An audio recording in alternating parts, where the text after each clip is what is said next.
Welcome to America's Heroes Group. And welcome back to America's Heroes Group. This time we have a roundtable with our partners, the National Coalition for Homeless Veterans, NCHV. Today is Saturday, July 16th, 2022. July is American Diabetes and National Minority Mental Health Awareness Month. You just heard our host during the break, Cliff Kelley. I'm Sean Claiborne, the co-host, Army National Guard veteran from the great state of Illinois. Our executive producer is Glenda Smith, and our digital media producer is Ivan Ortega of Scouts Honor Productions.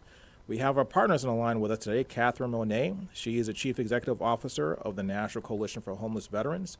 Ralph Cooper, you heard him before on our show, Community and Residential Veteran Services Coordinator for Cloudbreak Houston, LLC, the co-founder of the National Coalition for Homeless Veterans. And our panelist is Ginger Miller. She's the president and CEO of Women Veterans Interactive Foundation. And we're going to talk about the Supreme Court Dobbs decision on women's veterans' experiences at risk of homelessness and also access to women's health care. And we have to understand that women veterans are the fastest growing segment of the homeless community. We want to talk about that and also some interesting statistics that we want to go over too. A report from the National Sexual Violence Resource Center also showed that over 75% of women experiencing homelessness have been subjugated to rape, physical assault, and or stalking. So how are you guys doing today? Great. I'm great. So we got a big topic to talk about here. What do we need to know, Ralph, about what's going on in the everyday world with people, particularly women on the streets who are experiencing homelessness and also who might have a pregnancy, might be pregnant? We have a lot of pregnant women who are at risk of homelessness. You know, and I thank you so much because we think of this as as strictly a woman's issue. But, you know, the man involved with the woman is very much a part of this process simply because an unwanted pregnancy or a situation where the woman and the man don't have means or whatever the problem might be, the male is affected as well. And, you know, and you're correct. Between the elderly and female, they're the two largest increasing populations that are becoming homeless in America today. And so we're very fortunate to have Ms. Ginger Miller with us because she is a real live expert on this topic, and she's so smart, and she's just a wealth of information. So I really feel, you know, now I feel sort of intimidated because she's so good. Okay. Oh no. I'm gonna pass this back. Yeah. So, Ms. Monet, so what are some of the things you want to talk about, and also give us a little bit of insight as to how big the problem is? Well, so I think one of the big points here is that homelessness never happens to a veteran alone. If a veteran has a family, if a veteran is pregnant, everybody is really engaged in that, right? And, you know, one of the things that we are aware of is that VA as a whole, and even the system of care for veterans experiencing homelessness, is still kind of making shifts to meet the needs of both women veterans and veterans who are parenting, and it's not shifting fast enough.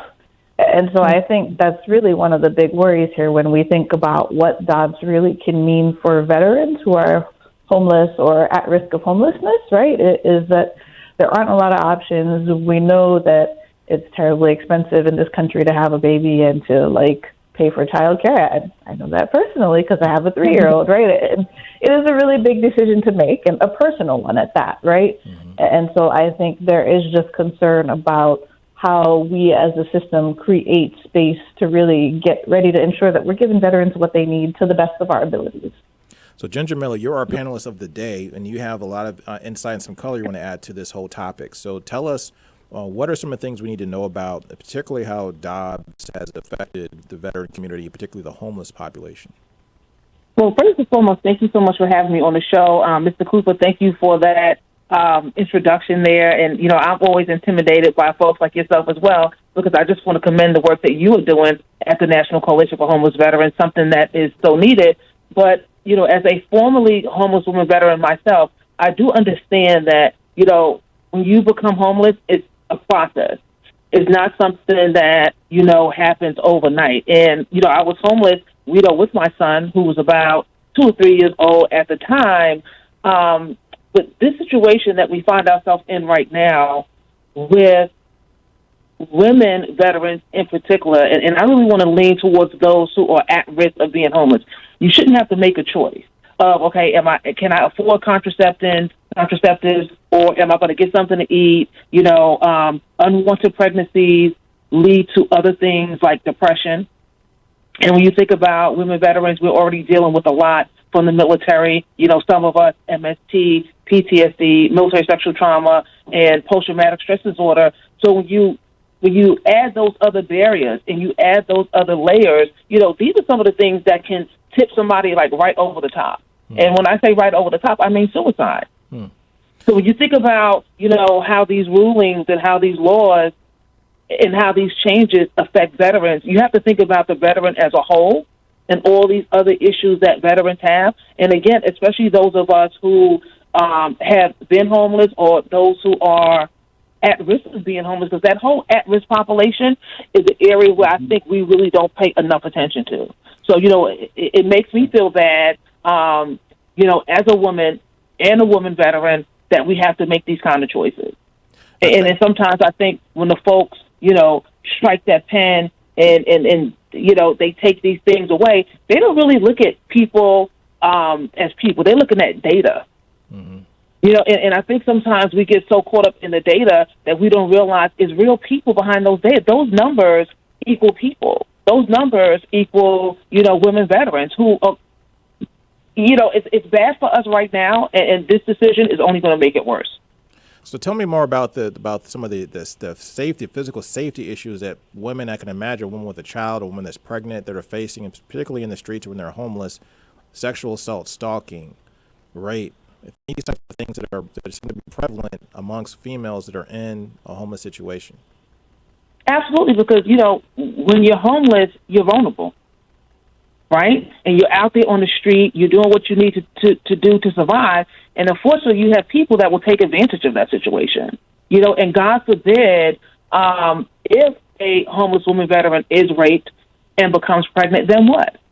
And now she has to have this child with this unwanted pregnancy, which is very detrimental to someone's mental state. And now you have to have this child, you have to fight the VA for benefits already. You don't have a roof over your head. That's a bad situation all the way around. And then when you think about that child, what type of life is that child going to have if the mother is not in the right frame of mind? So, I mean, again, I don't think, the folks who make these rules and makes these decisions and these changes, they don't really have a clue as to what they have done to women in general, and then in particularly women veterans. And not just that, households. Even if you're at risk of being homeless and you're not homeless yet, you can't really afford to have another kid. And now what? How do women who are in this situation, what are their resources that are available to them? Because the VA, from what I understand, Ms. Monet, they don't allow contraceptives. They don't give you contraceptives. Is that correct? So my understanding, and I think I'm going to let Ginger chime in here, because I think you can get them, but you still have to pay a copay at VA, right, Ginger? Yeah, I believe that is correct. And I want to double check on that, because I thought I saw something where they were trying to take away that copay, but I'm not exactly sure about it. But I mean, even,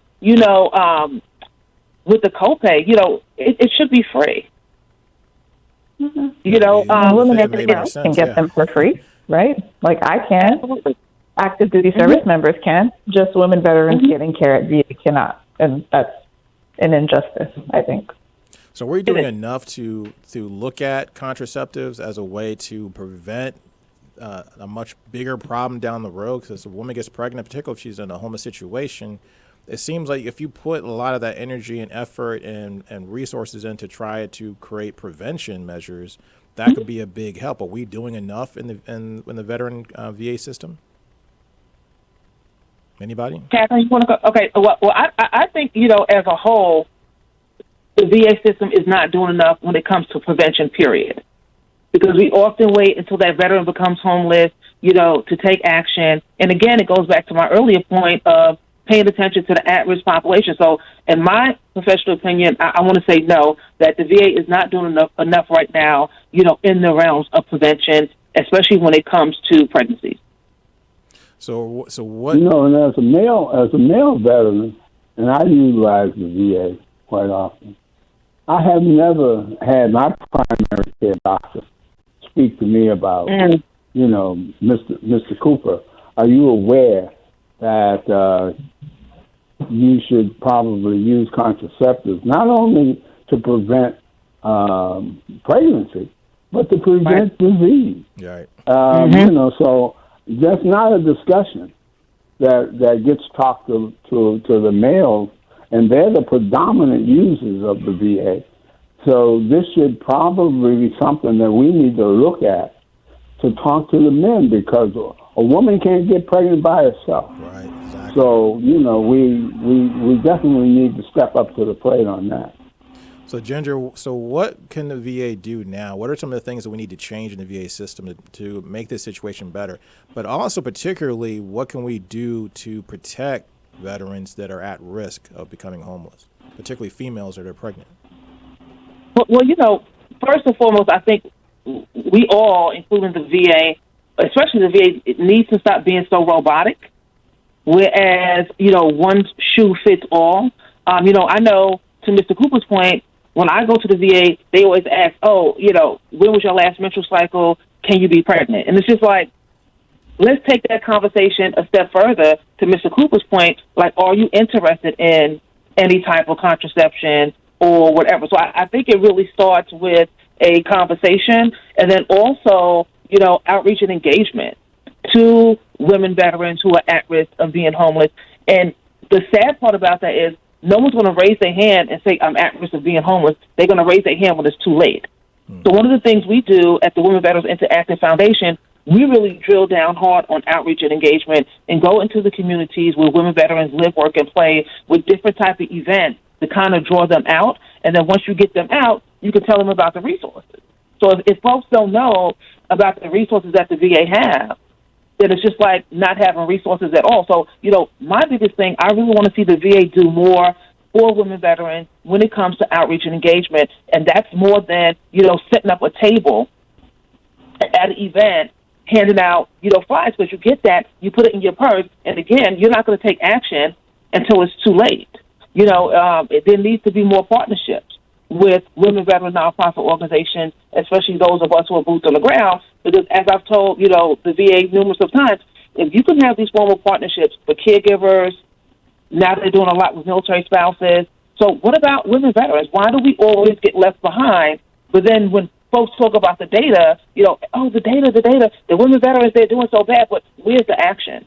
I would love to see a plan of action that's going to be preventive so that women veterans can stop becoming homeless. And I just know from my personal experience, we get these phone calls. These women are desperate. They are desperate. They're feeling alone. They feel like the country has forgotten about them, and it should not be that way. A lot of the women that are homeless, that are with children or pregnant, are they a lot of times invisible because they're not necessarily out on the street? They may be couch surfing or maybe staying with relatives or whatever. Are they mostly invisible? You know what they are? It's not mostly invisible. They are invisible, and you have to understand that. After serving your country, you have a sense of pride, and then when you hit those obstacles, that pride starts to diminish, and then when you have no place to go. Like, you really want, you're not going to go to the mountaintop and shout that out from the mountaintop. You're just not going to do it. So you're doing whatever you have to do to survive and stay under the cover. So at some aspect, these women are invisible. But to your point, all women veterans are invisible. And I tell folks all the time, it's almost like women veterans, we get out of the military and we become chameleons. It's like we blend in, to the terrain. Because we have to do what we have to do to survive. Because nobody is out here saying, women veterans, this is for you. Women veterans, this is your support. Like, where's the support? So you do what you have to do, but unfortunately it's that mentality that gets us caught up when we start being at risk of becoming homeless. So are there resources at the VA or in the VA system? So Ralph, you have a program, Cloudbreak. You basically are doing things to try to get people off the street. What types of resources and things are available for people who are at risk or in the situation right now? Well, we do have a number of female veterans that we do service that are currently now previously homeless. And so we're also in a strange situation because primarily the majority of the 500 or so veterans that we serve are male. And we do have a women's group that predominantly the residents that got together and said, look, we need to come together to talk about issues that are ours. And so we're just like the rest of the population is we really don't know. We have to depend upon the women to share with us what kinds of issues and things and what kinds of supports that are needed. Because I've been around a long time, I do know that we have, number one, we have to change the mindset of the male as far as dealing with the female veterans. And so that's a real issue because the guys are reluctant to talk about issues that they're not that familiar with. So this is something I think that this show right now, this evening, is going to help me be able to go back and talk to those that are in charge at our facility to speak about being able to provide the kinds of support that's needed for the female veterans that are residents there, especially those who are childbearing age. And Ms. Monet, before I did this broadcast, before I did this show, got preparation, I saw a YouTube video. There was a young lady who was doing her own YouTube video, doing a confessional, and the title of the podcast was "What to Do When You're Homeless and Expecting a Baby: How to Prepare for a Baby While You're Homeless." What should women be doing if a woman's listening to this broadcast right now, or seeing this on YouTube or Facebook, or they're in a situation right now? What do you want to tell them to do to get their situation better? Because right now they might be sitting in a couch someplace, on a friend's couch, or might be sitting on a bus stop, looking at something on their phone, and they don't know where to go. They have no idea what to do at this point. So what would you tell them? Well, so I think the first thing I would say is don't be afraid to ask for help, right? Like there's such a stigma around coming in and seeking assistance, especially for women who are pregnant or have small children. And I think some of the worry, right, is like involvement with the child welfare system and what does it mean if I ask for help? Are they going to take the baby away? And that's not normally the case now in many places. And so I think the number one thing I would say is reach out for assistance. We've got a toll-free referral line at NCHV. It's 1-800-VET-HELP. We can refer you to organizations in your community that can help. Ginger, I think you've also got a referral line to our Operation Safety Net. Can I let you share a little bit more about that as well? Yeah, we don't have a referral line, but we do have our number listed on our website, but we are on Facebook, Twitter, Instagram. I'm on LinkedIn. But Operation Safety Net is our homeless program that we have at Women Veterans Interactive, and it's a great program because this program can go into places that the VA SSVF grant cannot. So we get a lot of referrals from those folks who are getting that grant, and I'll give you an example. There was a woman veteran who was at risk of being homeless, this was like maybe 4 or 5 years ago, and she was being evicted from her current residence because she didn't have the money to stay. And let's say she was being evicted on October 15th, and then the SSVS grant folks had the money to pay for her first month rent and security deposit, but they didn't have the funding to keep her there because they had ran out of that pool of money. So what we did was went ahead and paid the landlord for those 15 days. Now, otherwise, her and her 13-year-old daughter would have been homeless. Like, okay, so go into a shelter is what they told her, for 15 days. That's dramatic. Shelters even safe? Are they even safe Say it nowadays? again? Are they safe for women to go into shelters? I always hear that shelters are not the safest place to be for females, and particularly for I children. don't think shelters are safe for anybody. Me in particular, when I was homeless, my husband was suffering from PTSD. I didn't want to go to a shelter. I didn't want to go into transitional housing because I didn't want to separate my family unit. So I did what a lot of folks do. You understand? You do what you got to do to keep your family together. But in my opinion, no, shelters are not safe for women. Sometimes transitional housing, to me, is not safe for women as well, because you don't know who you're sleeping next to, in that other room. So my biggest thing is, like, through our Operation Safety Net program, we could pay first month rent, security deposit, we could stop evictions, we do $500 grants for emergency situations where women veterans are dealing with food insecurities, we prevent utility shutoffs, and, folks always find us out there on social media, and again, that's one of the biggest reasons I'm big on outreach and engagement. If these women see Women Veterans Interactive Foundation out there, they'll go into our inbox and say, "Hey, Ms. Ginger, I'm having an issue."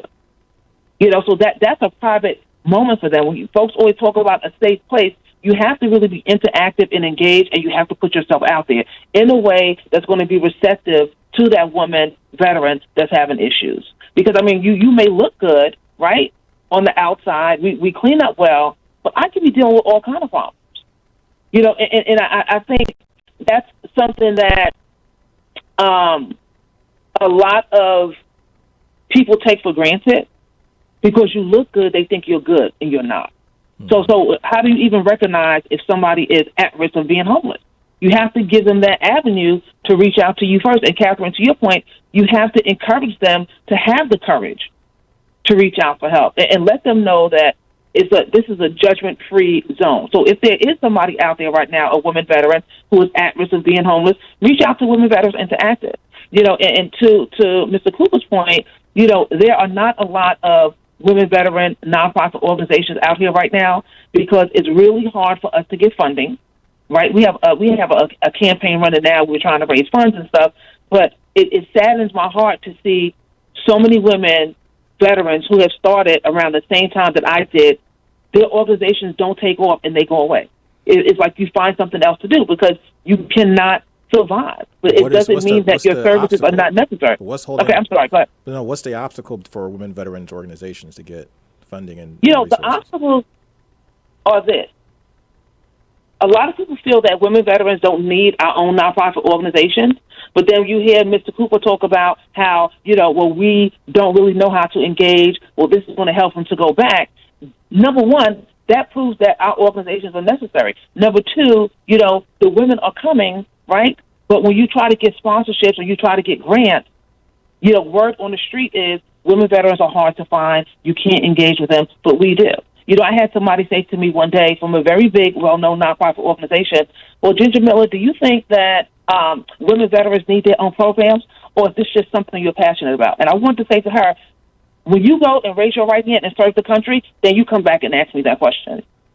Because if we could support, right, if we could support wounded warriors, caregivers, military spouses, Purple Heart, everybody has their own organization and they're thriving. So it's my goal at Women Veterans Interactive Foundation to make us the dominant nonprofit organization. And as I told somebody like 3 days ago, I've survived 3 administrations. Well, when you think about it, 4.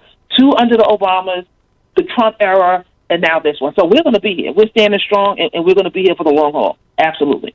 Well, one more time, give us your contact information for Women's Interactive so people can reach out and also see you on social media, see you, call you up on your hotline if you have a hotline. What do we need to do to get connected to people? www.womenveteransinteractive.org. We're on Facebook. We're on Twitter at Women Vets Action, and also on Instagram. And you can reach me on LinkedIn at Ginger Miller. And Ms. Monet, one more time for the National Coalition for the Homeless Veterans. Tell us one more time how to reach out to you and get connected to you guys. So we're on the web at www.nchv.org, and you can also find us on Twitter, Instagram, LinkedIn, and Facebook. So my last question, this is for all of you guys, starting with Mr. Cooper. What's the next step? So at this point, we've identified this. We've talked about this. What's the next step for each of your organizations to try to get to the next level to get this problem under control?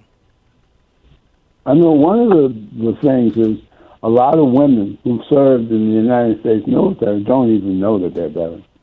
I mean, I've talked with nurses and people who done their duty, and they didn't really realize that they were veterans. They knew that they served, but no one really talked to them about, you are a veteran. So a lot of times we need to use the terminology of have you served in the military and allow women to come forward under those guidelines. Ms. Monet, you got about 10 seconds. Give me one sentence response. Yeah, so I think for us at NCHV, our goal is really to educate the provider community to make sure that they're able to work with the veterans in their community and give them sound advice as needed. And Ms. Miller, you got 10 seconds. What do you got?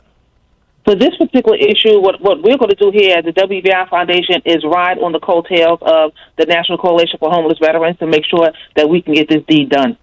That is the America's Group and Roundtable with our partner, National Coalition for Homeless Veterans. We appreciate you guys for coming out to us and giving us this information. We got to have you back. We got to get more involved with this issue. See us on Facebook, see us on YouTube, see us on Facebook Live particularly, and our website. Kathryn Monet, Ralph Cooper, and our panelist, Ginger Miller. Great to have you on the show. Appreciate you guys. Thank you. Thank you. America's Heroes Group. We'll be right back.